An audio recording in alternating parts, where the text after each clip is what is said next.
Before we get into the video, I need you guys to do me a favour. Get this video to at least 200 likes. Comment your thoughts also. 28-year-old John Littlewood had a complex about his neck tattoo, and his anger issues were out of this world. I mean, it was nothing to laugh at.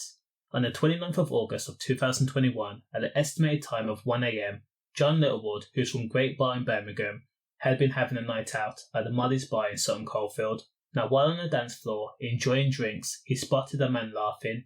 This guy was a stranger to John. For some strange reason, John surmised that the man must have been laughing at John's neck tattoo. So, John did what he thought he should do. He walked up to the victim and says to him, "What are you laughing at?"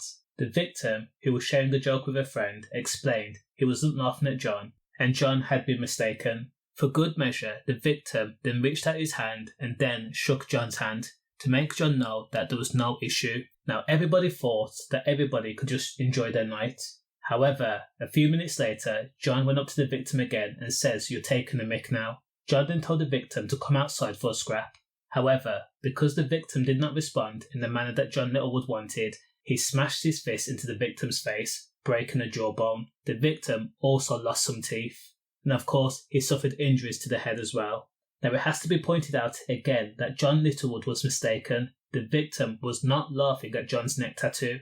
Now, the unnamed victim fell to the ground, so his friend attempted to intervene, but yet John struck again. People in the bar then attempted to break up the melee, and while on the ground, the victim received a boot to his swollen face. Now, when John and his old mate was ejected from the bar, they then tried to brawl with the bouncers. The victim was taken to the hospital, and it was surmised that his jawbone was broken, and it required him to drink liquid food for at least a month. So, how John was detained was because West Midlands Police put out a post looking for John and his mate. A school friend had noticed John's picture and then contacted the police. John was detained and admitted his guilt to GBH.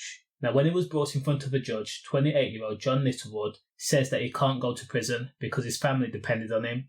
Now, John was the financial breadwinner in this relationship with his partner and his child, and without him, hardship would be evident. However, the judge sentenced John Littlewood to 9 months in prison. Does the crime match up? Let me know in the comments. Stay safe.